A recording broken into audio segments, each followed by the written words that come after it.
Okay, so there have been a lot of things going on in the FC community currently. A lot of chatter, a lot of talk about like play styles. Also, they just dropped a new update, which is probably going to be the major basis of this video. But just to talk about in general what the community is kind of going through right now, even though I feel like the community itself is a major problem, but just to really see where the game is kind of at right now. So to begin, we're actually just gonna just talk about the patch and the main thing about the patch, which is goalkeeper movement that they just nerfed. They just nerfed keeper movement. So basically, even if you like, from what I've noticed is even if you time it, let's say he's cutting inside and you see him cutting inside like 2 or 3 seconds early, even if you time it, the goalie's only gonna move one step. So like you're cooked regardless. Like those finesse shots, once they make the angle, you're not surviving. But I think this is good because what this does, and I wouldn't say this is good because I don't think it's good necessarily, but I think it's a change that should be trialed. And key word here being trialed. I don't like the idea of doing a patch and everyone going online and complaining and being like, oh, this is... Obviously, it's going to feel different because you've just played the game for 3 hours, right? You haven't given the patch enough time to even marinate, to learn how to deal with the patch's problems and whatnot, or learn how to deal with what has been patched or what hasn't been patched. And it's like, they just go online and complain and... it's like, oh, revert the patch, but you didn't even give it any time. You only played for 2 hours. You played 4 games. You're not learning anything in the span of 4 games. You're not changing anything in the span of 4 games.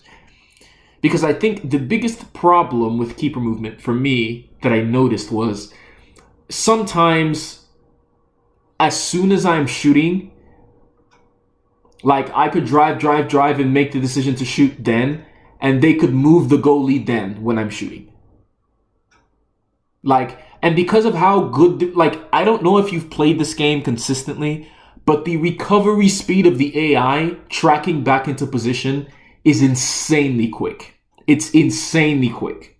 So I don't have all the time in the world when I make a 1v1. It's already hard as is to beat the AI on this game. I don't have all the time in the world to beat the AI and then do a couple shot fakes to see if the goalie's going to move. Because guess what? They're going to recover and put me off the shots. If the player doesn't have at least 90 composure, even sometimes the composure stat doesn't work. If the player doesn't have at least 90 composure, once they track back and recover, he's not going to finish as well as the earlier 2-3 seconds you had. So that I think was the major problem with keeper movement. I don't really have a problem with keeper movement because usually I'm very good with waiting and if he moves and all that. But sometimes you create so few chances on this game that you have a split second or two to make a decision to shoot. And that's where it was being really exploited by these, because they are the ones a lot of people are going to suffer from this patch. I'm going to be very honest. Because one thing I've noticed is people don't like to really learn and lose games and learn things. They just want to win all the time. There's a lot of people on this game that heavily relied on keeper movement that are going to suffer. And I wouldn't say that's necessarily a good thing because, again, people are going to find ways to make this patch, we're going to have to worry about something else now. There's probably going to be an OP shooting mechanic that is unsavable now. Probably. Someone's going to find it out.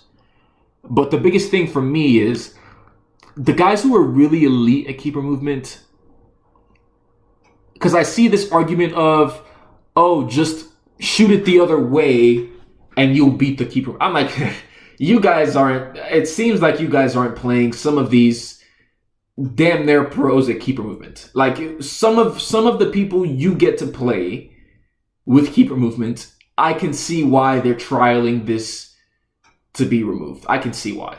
I can. It's not because I do use keeper movement myself, but I don't use it as much at all. I only use it when it's kind of obvious, if they're trying edge of the box, not edge of the box, but edge of the penalty area to shoot a finesse shot, and I think I should be saving. I would move the keeper. 1v1s, I don't really care. You can score. I don't really move the keeper. So that's the thing there. But and whenever I move the keeper, I move him near post. I don't move him far post. I move him near post, because that is, again, another problem that comes up with keeper movement. The second guessing of yourself with keeper movement is so crazy. It's so insane that you will go into games even against someone that doesn't move their keeper. And that's why I'm telling you, it's not just shoot the other way. Because how many times have you gone into a new game after a previous game and you're like, okay, we're going to go into this new game, and you're through on goal and you shoot it near post because you're like, oh, I thought he was going to move him far post. If it was just as easy as just shoot it the other way where he's not, it's very difficult to time that. It's really very, very difficult to time that, because at the end of the day, you only have a split second to make that decision. You really can't dilly-dally unless you're really, really through on goal, which is really rare. Unless you're running all the way through, then you can make a decision, make a choice. But usually when you get an angle to shoot, you have that split second or two. You have to make the decision. So usually it was very easy for the keeper movers that were really good to stop you from scoring, because they're like, he has 2 seconds, he has to make a decision, and he's going to go with what he's seeing right now, but I can move my keeper as soon as he's shooting, so that angle disappears. So that was the thing. So my thing now is, like, if they don't revert this patch, which I hope they don't, because I really like the fact that they want things to marinate. I really think that's a good idea, especially with the AI thing. I like the fact that with the AI thing, even though I hate AI defending, because this was a patch they just did recently, even though I hate AI defending, I think it's good to let the community marinate on something and, like, play it for a little bit. And then after 2 months, after 2.5 months, we can then talk about, because that's the thing. You could say, oh, they did that in previous FIFAs, but this FIFA, they've changed the game every 2 weeks. So I think it's about time, like, you give a change and you give us time. And if those problems are still arising and people haven't found things to really navigate those things, then we can talk about changing it. Even when they were changing it every 2 weeks, I didn't like it, because I'm like, you're changing the gameplay way too often. Like, you're not giving people the chance to really settle in and, you know, play the game. And just because, like, it's like you're going off of 4 hours of feedback from someone. Like, this is not even close to enough. It's not even close, you know, of feedback. Like, you're not even getting that close. So that's the thing. So yeah, so now I want to see, because now everyone's pretty much just going to be going with the obvious shot choice, and more attention is going to be paid to defending. So now what I'm thinking is, I think a way to get ahead now is to probably really, really try to defend the obvious and I think moving your keeper a couple steps near might be the best thing. I don't think moving far post is viable. I think manually defending far post shots is the best you can do. And if you get beat by the AI, you just get beat by the AI. It just is what it is. If you get beat by the AI, you just get beat by the AI. So yeah, I think, that was the thing. Because I've seen a lot of discourse from a good amount of people on Twitter. And again, I think their opinions are very viable, because there's a lot of situations where taking out goalkeeper movement doesn't really make that much sense. But I think it's a good thing, because there was a lot of people I played. I'm telling you, I've played this game a decent amount, and I'm a fairly good player. I get 13 wins, 14 wins in Weekend League. I'm yet to get a rank 1 this year, and I usually use my own unique teams. I've used an all-Italian team, used an all-Roma team. You typically always use the Serie A teams, and I play I don't play any of the 4-5-1s. I don't play any formation that has left mid, right mid. I would much rather play left wing, right wing, because they're much higher up. Because with the left mid, right mid, it's practically a back 8. Like, I hate that. So this is not coming from someone that is, like, playing to the meta. I don't play to the meta. So that's a thing there. But I think a lot of the time, players in the community don't like to let things settle. You know, now they've taken keeper movement out. How can I, as a player, do things more efficiently? How can I defend better? Is a question you should be asking. So those chances I give up, how can I stop those from? And that's the thing. And I think people will resort to being even more defensive. And I don't think that's an answer to anything, because half the time what they do is when they're conceding is, well, fullbacks on defend, 4-2-1-3, get everyone back and hit them on the break. And I just think that's so shallow, and it's so...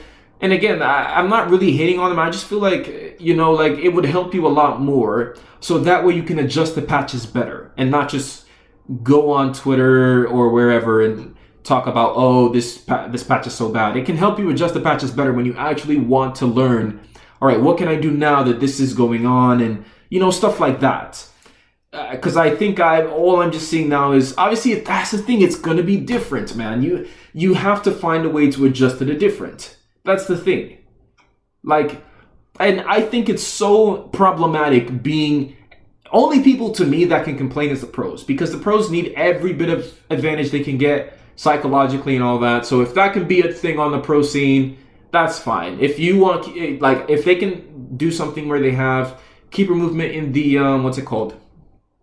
In the pro tournaments, like the Pro FC Pro tournament that's on the PlayStation, and for the actual tournaments that they host and stuff, that'd be fine. I don't have any problems with that, because I think it greatly benefits the pros.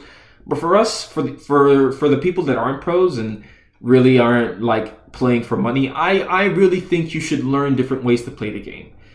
Again, I'm not saying they did the right thing taking goalkeeper movement out. I'm not saying that. I'm just saying, at the end of the day, I just feel like a lot of people just don't want to learn certain things. And it's just, well, we used to do it this way and it's not this way. Well, obviously it's not this way anymore. So how about you learn something that can actually work for you?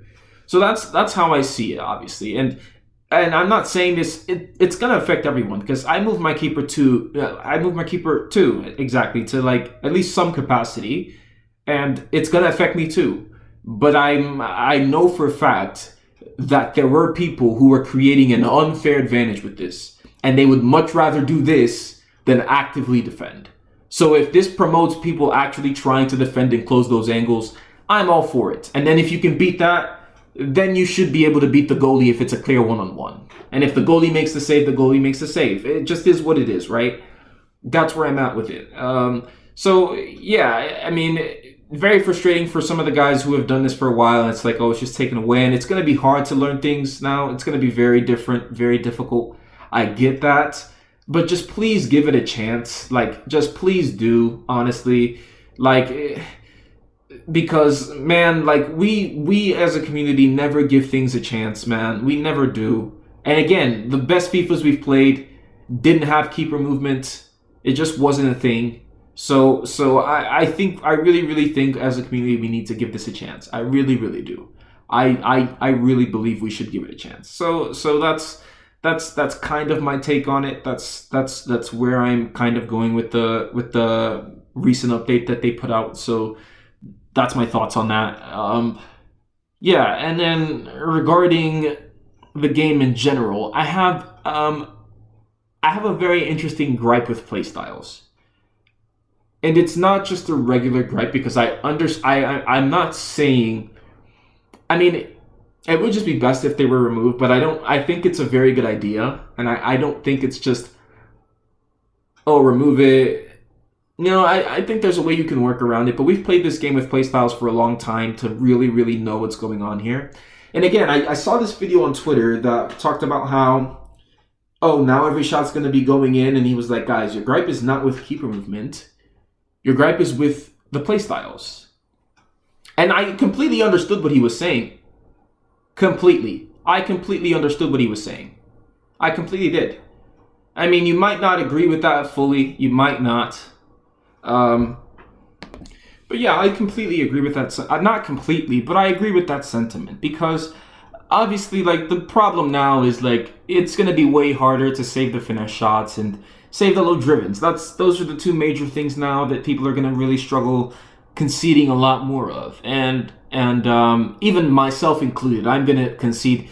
As much as I've said we should give the update a chance, I know for a fact that I'm going to be conceding a lot of low drivens and a lot of finesse shots, but I wasn't moving my keeper anyways that much, so I don't think it should affect me that much. I'm still going to be somewhat conceding the same goals I've always conceded, so that's on my side. But yeah, I think with playstyles, it's very interesting, because I think I really think they should be based. A stat should be equivalent to its playstyle, right? And for example, if you have over 80, 87, 88 interceptions, then you should have intercept gold or intercept plus. Then you should have it. There's no reason why, because for example, great example of this is the Fikayo Tomori card, the season pass card from season 1. The stats on the card, he has 82 slide tackle, I believe, and 85 interceptions. And he has slide tackle as a playstyle, but not intercept.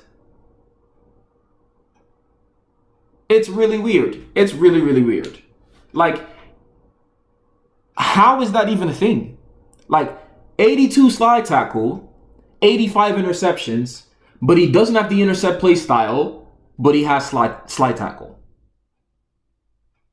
So that's where my problem with playstyles really, really comes in, because I'm like, well, please make these playstyles equivalent to the stats. There is no reason why a card should have the vision stat, the short pass stat, the long pass stat, and not have any passing playstyles. Like, that is incredibly weird. It's so strange. And if you want me to be honest, my thing is, you should completely take playstyles out for things we already have statistics for. For example, there is no reason for us to have a slide tackle playstyle and an intercept playstyle when we have slide tackle and intercept statistics. There's no reason for that. Now, a good playstyle would be low driven. That'd be a great playstyle. That'd be an excellent playstyle because, I mean, even if you want to say shot power, and I think finishing as something for low driven, it's still almost kind of like a trait. They should be traits, really, like they once were. They were traits, and they should have stayed traits because it would make much more sense.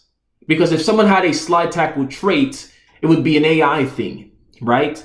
Just like it used to be. But now it's playstyles, and I understand it's like you want to do something different, and I completely support doing something different. I'm not against doing anything different, which is why if you want to have playstyles, there has to be a workaround around it. It has to make sense. There was a time, I think it was in 25, they released this one card, this one Italian card. I think it was a Champions card when they did the Foot Champs cards, like the Munoz and the Konate. I think one of these cards had 76 long passing, right? 76 long passing, but he had long ball plus.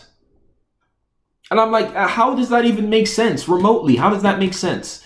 76 long passing, but he has long ball plus. It doesn't make any sense to me. So that was my thing. I was like, you just have to do that. And then also, if you think about it, because one card that's really terrorizing everyone currently, even the gold, is Claudia Pina. And Claudia Pina, and you might look at the stats and say 79 pace, whatever the rest of the stats are, it shouldn't be that bad. Why is she better than these strikers who are supposed to be, statistics-wise, clearly better than her? Why is she better? It's the place. Have you taken a look at the playstyles on that card, by the way? The playstyles on that card are ridiculous. I think she has finesse base, tiki-taka, I think technical, low driven plus, like some of the most insane playstyles on this game that she doesn't even need the stats. She doesn't need the stats. The playstyles are what make her, like, because you know how much, like, you can try so much to find, players with the intercept playstyle or the tiki-taka playstyle. You can try so much to find them on a striker. It's very rare you find them on a striker. But to have finesse shot, low driven, and tiki-taka and technical, it is incredible. Like, it's incredible. And I think that's where majority of the problem is. It's like, and I'm not saying stats should always make these cards, but it should be 100. Like, there's cards with better passing stats than her that don't have tiki-taka.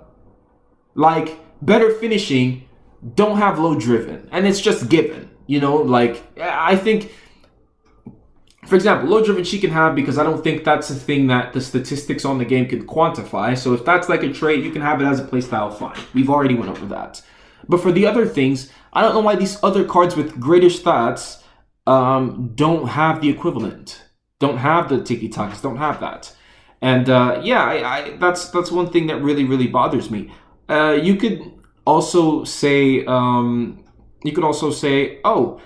we should just make playstyles really rare. And I would agree with you, but I think the reason why it would be such a problem, not such a problem, but the reason why they would run into an issue doing that is they release promos every week, guys. Every single week. So if it's very rare to, because my thing is, if you make playstyles really rare, I don't think any gold cards should have playstyle pluses. And they should have the bases, and they should just have them like fiddled in, right? Fiddled in, and then you can give yourself more of a leverage with the weekly promos to like the weekly campaigns to like put these playstyles on them, and as you go, you can really control that and go. But the only problem is like as soon as the promos start to come out, gold cards are gonna disappear immediately. They're just gonna go, right? You're not gonna see that many gold cards. You're gonna see a spike in what's it called, in the store packs, because people want to pack the promos even if it's the ones that are not so good, because they have the playstyles that the golds don't. So yeah, that's where the problem is, which is why I think the best thing to do is really just have stats be equivalent to the playstyles. And then for the ones, it's to really just take the playstyles out where we already have stats for them. And then leave the playstyles in where we don't have a stat that quantifies stats. Just leave those in. So for me, for example, Intercept as a playstyle would go.